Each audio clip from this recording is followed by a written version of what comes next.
मैं चाहता हूं कि आप हेमंत को स्नेह के साथ सुने, जोरदार तालियों के साथ आप उसका स्वागत करें। आज उसने सगाई का कोट दोबारा पहना है, उसके लिए बहुत उसे शुभकामनाएं। ये मेरे घर का कवि सम्मेलन है। हम लोगों का सपना होता है कि डॉक्टर कुमार विश्वास जी मंच पर बैठे हों और पे चढ़ने का अगर फल मिल जाए तो ये लगता है कि कवि सम्मेलन के 8-10 की यात्रा पूरी हो गई। मैं एक इंटरव्यू सुन रहा था रोहित शर्मा का। वो कह रहे थे कि जब से हमारी बेटी पैदा हुई है उसके बाद हमने पीछे मुड़ के नहीं देखा। 10, 12, 15 शतक उन्होंने मारे। बेटियां निश्चित रूप से बहुत ही सौभाग्यशाली होती हैं। मेरे बेटी कोई नहीं है, मेरे 2 बेटे हैं। दादा मैं आपको बता रहा हूं वो भी बहुत ही सौभाग्यशाली और बहुत लकी है मेरे लिए। मेरा एक बेटा 6 साल का है, एक बेटा मेरा 6 महीने का है। जब मेरा 6 साल वाला बेटा पैदा हुआ, बड़ा बेटा जब पैदा हुआ तो इतना लकी मेरे लिए है कि मैंने एक छोटा सा मकान खरीदा, छोटी सी गाड़ी खरीदी, एक स्कूटी खरीदी। जब दूसरा वाला बेटा पैदा हुआ जो इस समय 6 महीने का, वो उससे ज्यादा लकी है। जब वो मेरा छोटा वाला लड़का पैदा हुआ उसके बाद हमारी शादी भी हो गई। बहुत अच्छे। उससे ज्यादा लकी क्या हो सकता है? एक बार ताली बजा दीजिए तो मैं शुरू हो जाऊं। मैं आपके अपने घर का हूं। मुझे जमाने की सबसे बड़ी जिम्मेदारी आपकी है। कानपुर में एक स्कूल में पढ़ाता हूं। कोई हास्य कवि का टीचर हो जाए तो बच्चे का भविष्य आप समझ सकते हैं। हमने अपने स्कूल के एक बच्चे से पूछ लिया, हमने कहा बेटा ये बताओ 1 किलो रुई और 1 किलो लोहा दोनों में भारी क्या होगा?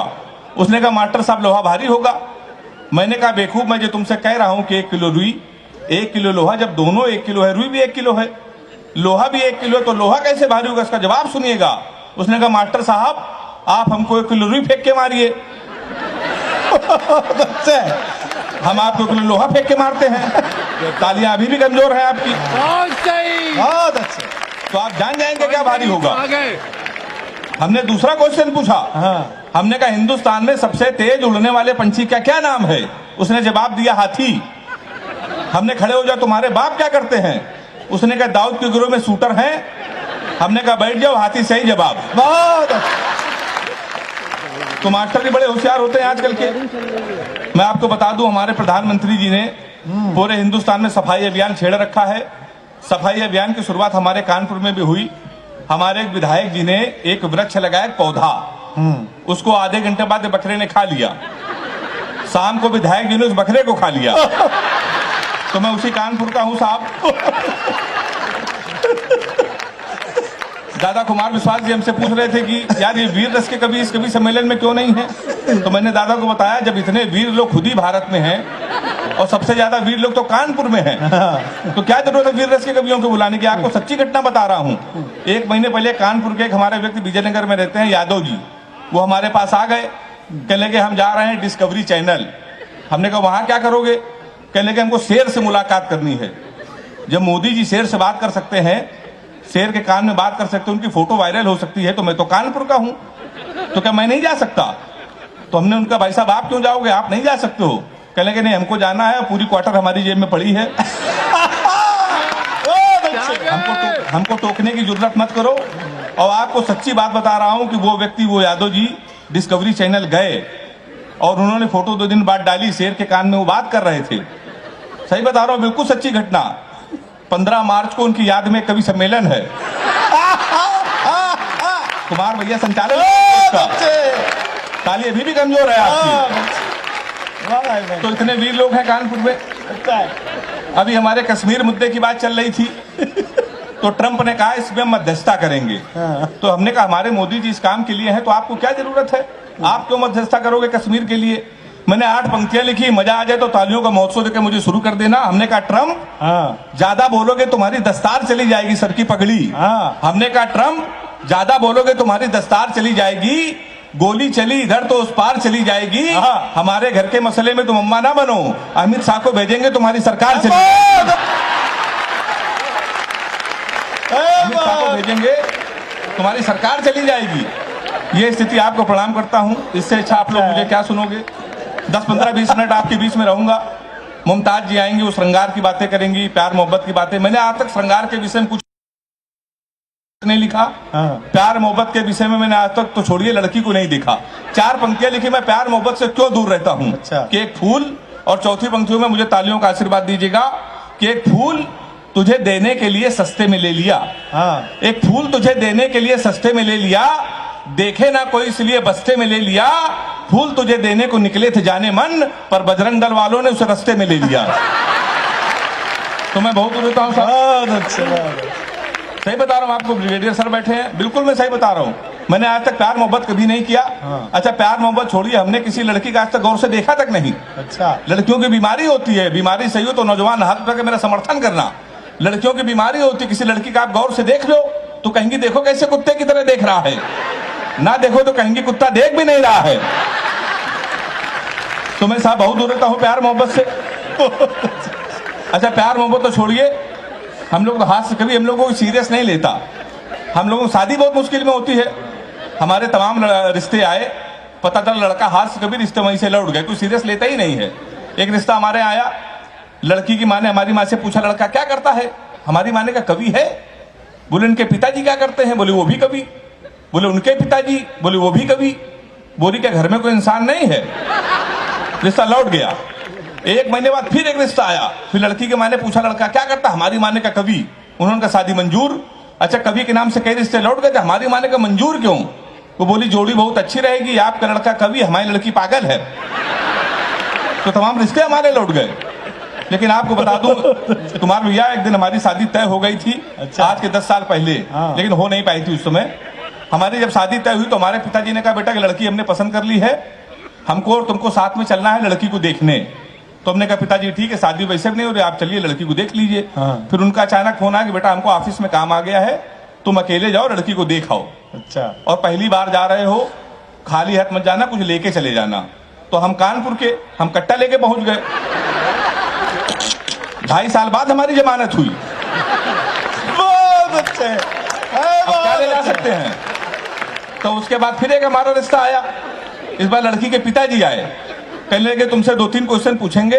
लड़कों का आजकल इंटरव्यू ले, जब हमने पूछे कहने लगे कि तुम पढ़े लिखे कितना हो।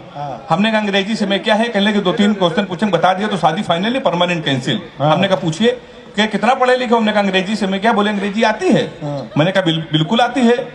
बोले अंग्रेजी बोल लेते हो। मैंने कहा बोल लेता हूँ। बोले ABCD आती है। अब मैं अंग्रेजी का टीचर, हमसे पूछ रहे ABCD आती है। हमने कहा आती है। कह रहे हैं आती है तो छोटी ABCD सुनाओ। कहाँ सुनाते हम छोटी ABCD। कहने के तुम अंग्रेजी फेल। गणित आती है। हमने कहा आती है। कहने के 41 का पाड़ा सुनाओ। 41 हम उसमें ही फेल। कहने के आखिरी क्वेश्चन पूछ रहे हैं, बता दिया तो फाइनली परमानेंट कैंसिल। हमने कहा पूछिए। कहने के हिंदुस्तान में सबसे बड़ा कांड क्या हुआ। हमने कहा जलियांवाला बाग। बोले वेरी गुड, ये कब हुआ था। हमने कहा 1919 में। बोले इसमें हुआ क्या था। हमने कहा अंग्रेजों ने हमारे कई 1000 आदमियों को मार दिया था। हमसे कहने लगे सबके नामों पते बताओ। तो हमारी वो शादी भी कैंसिल। उसके बाद हमारी शादी होने की उम्मीद हुई। एक लड़की हमको मोहल्ले में पसंद थी, तो हम उसके घर चले गए। हमने उनके पिताजी से कहा कि आपकी लड़की पसंद है, हमको शादी करनी है, हम इससे प्यार करते हैं। तो कहने लगे प्यार तो इससे सारा मोहल्ला करता है, सारे मोहल्ले की शादी इससे कर दें। तो हमारी वो शादी भी कैंसिल। फिर एक दिन हमारी शादी हो गई। बिल्कुल आपको सच्ची घटना बता रहा हूँ, भारत और पाकिस्तान का मैच था क्रिकेट का। अच्छा, पूरा हिंदुस्तान मैच देख रहा था, हमारी शादी थी। हमने पिताजी से कहा आज के दिन शादी न करिए, पूरा देश मैच देख रहा, हमारी आप शादी कर रहे हो। नहीं माने, कर दी। भारत और पाकिस्तान का मैच, हमारी शादी। हमारे कुछ कानपुर के दोस्त हमारी बारात में डांस कर रहे थे, कान में मोबाइल लगा के भारत पाकिस्तान सेमीफाइनल मैच की कमेंट्री भी सुन रहे थे। दोनों काम एक साथ कर रहे, बारात में डांस कर रहे, कान में मोबाइल लगा कमेंट्री सुन रहे। हम दूल्हे के बेस में सजे थे, घोड़ी के ऊपर बैठे थे। जैसे बारात घर पहुंचने वाले थे, एक लड़का घूम के हमारी तरफ चिल्लाया, बोला छक्का। हम डर गए भाई साहब। हमने कहा कहां छक्का। कहने लगा विराट कोहली ने मारा है। तो हमने कहा कोहली ने मारा तो हमारी तरफ क्यों देख रहे हो। शादी के पहले दिन छक्का कह रहा और देख के हमको। हमने कहा आपकी मारे तो हमारी तरफ ना देखना। पता चला 2 मिनट में इंडिया मैच जीत गई। किसी ने खुशी के मारे घोड़ी के नीचे सुतली बम रख दिया। बम फटा तो घोड़ी भागने लगी, हम भी भागने लगे। हमने चलती घोड़ी से पिताजी को फोन मिलाया। हमसे बोले कहाँ हो बेटा। हमने कहा पिताजी हम भाग रहे हैं। बोले किसके साथ। ताली तो आप लोग ऐसे बजा रहे इसमें बारात आए थे। हमने कहा घोड़ी के साथ। बोले बे शर्म नहीं आती, भागना तो किसी लड़की के साथ भाग जाते। हमने कहा पिताजी वो बहक गई थी। कहने लगे आज घोड़ी बहकी है, कल को गधी बह गई तो उसके साथ भाग जाओगे। उन्होंने मोबाइल बंद कर लिया। 1 हफ्ते लगातार हम भागते रहे। 1 हफ्ते बाद हमको होश आया तो हमने अपने आप को जंगल में पाया। वहां 4-5 आदमी खड़े थे। हमने कहा कानपुर का पता बता दो ना, बीबी को विदा कराना है। तो उन्होंने कहा देखो ऐसा है, हमारे यहाँ रामलीला का पाठ चल रहा है, ये राम है, ये लक्ष्मण है, सूप नखा का रोल जिसे करना था नहीं आया, तुम सूप नखा का रोल कर लो। हमने कहा इसमें क्या करना पड़ेगा? बोला नाक कटवानी पड़ेगी। हमने कहा वो तो कट चुकी है। हमने उनकी बात मान ली, रात भर सूप नखा का रोल किया। सुबह 4 बजे हमारी आंख खुली, हमारे असली कपड़े गायब, वहां के आदमी गायब, सूप नखा के ड्रेस में पैदल पैदल हम अपने घर पे। हमारे पिताजी छज्जे के ऊपर खड़े थे। हमने कहा पिताजी पहचाना? उन्होंने हमारी मां से कहा इसको कटोरा आटा दे दो। हमारे पिताजी नहीं पहचान पाए। हमने कहा आपके पुत्र हैं? बोले बेवकूफ मत बोलो, हमारे 2 ही पुत्र हैं, एक इंजीनियर, एक नाक कटवा के घोड़ी के साथ भाग गया है। हम ससुराल गए, तुम्हारे साले ने भगा दिया। हमारे घर के सामने पुलिस थाना, पुलिस को हमारी जरूरत कब पड़ जाए इसलिए हमने घर थाने के सामने ले लिया। तो हम थाने गए तो एसपी साहब बैठे थे। हमने कहा हमारे साले खिलाफ FIR लिख लीजिए। कहने तुम ही हेमंत पांडे हो? हमने कहा कहने के तुम्हारे ना पहले से FIR है घोड़ी के अपहरण की। तुमको 2 दिन का समय दे रहे हैं, घोड़ी नहीं तो तुम जेल चले जाओगे। उत्तर प्रदेश का बड़ा व्यंग एक टिप्पणी में कर रहा हूं, टिप्पणी समझ में आ जाए तो हाथ उठा के मेरा समर्थन करना। हमने उनके पैर छू, हमने कहा घोड़ी ढूंढ लाइए। कहलेंगे पुलिस का काम है घोड़ी ढूंढना। हमने कहा ढूंढ लाइए। कहलेंगे पुलिस के इतने बड़े अधिकारी घोड़ी ढूंढ लाए। हमने कहा एसपी साहब भैंस तो आप ढूंढ लाए थे। आए हाय, वाह क्या बात है हेमंत, बहुत अच्छे जीते रहिए, वाह। व्यंग पे आपने तालियां बजाई। एक अंतिम कविता हम लोग, ये कवि सम्मेलन एक शाम डॉक्टर कुमार विश्वास जी के नाम है। आधे मिनट की कविता पढ़कर मैं अपना स्थान लेना चाहता हूं। अधिक से अधिक डॉक्टर साहब को सुनना है। स्वागत। एक रात में सोया ही था, सपने में खोया ही था, देखा कि जो लोग नफरत के बीच बो रहे हैं, सामने खड़े हनुमान जी रो रहे हैं। हमने कहा आप तो भगवान हैं, फिर आपको रोने की क्या जरूरत? और वैसे भी सीता हरण पे आपा खोए नहीं थे, लक्ष्मण मूर्छित पे भी आप रोए नहीं थे। आपने सूरज को निकला, आप मुस्कुराते रहे थे, आपकी पूंछ तक जली, आप खिलखिलाते रहे थे। फिर प्रभु आप क्यों रोए? कलियुग के दर्द से उबे तो नहीं है, किसी कष्ट में आप उबे तो नहीं है, प्रभु राम की याद में आप खोए हैं शायद, और JNU की घटना से आप रोए हैं शायद। कहीं ऐसा तो नहीं, कहीं ऐसा तो नहीं कि आपके मन में निठारी की कथा हो या जलती ट्रेनों की व्यथा हो। प्रभु बोले तेरी बात सही है। इन पंक्तियों में पूरे सदन का आशीर्वाद चाहता हूं। प्रभु बोले तेरी बात सही है, मेरे रोने का कारण यही है, आज हर इंसान हिंसा के दौर में पल रहा है। मेरी तो केवल पूंछ जली थी, आज हिंदुस्तान जल रहा है। मेरी तो केवल पूंछ जली थी, आज हिंदुस्तान जल रहा है। और वैसे भी चुनाव का मौसम आ गया है, कुछ नेता हमारे मंदिरों में आएंगे, हमारी झूठी कस्में खाएंगे। डरता हूं देश आतंकवाद, महंगाई, लाचारी में ना खो जाए, मंदिर मस्जिद के नाम पे कि दंगा ना हो जाए। क्योंकि जो प्यार को सींचते थे कसाई हो गए, कल तक भाई भाई थे दंगाई हो गए। यदि एक भी बेकसूर का खून धर्म के नाम पे बहा, तो मैं चैन की नींद कैसे सोऊंगा? अभी तक तेरे सपने में रोया था, फिर हकीकत में रोऊंगा। बहुत अच्छा, बहुत अच्छा।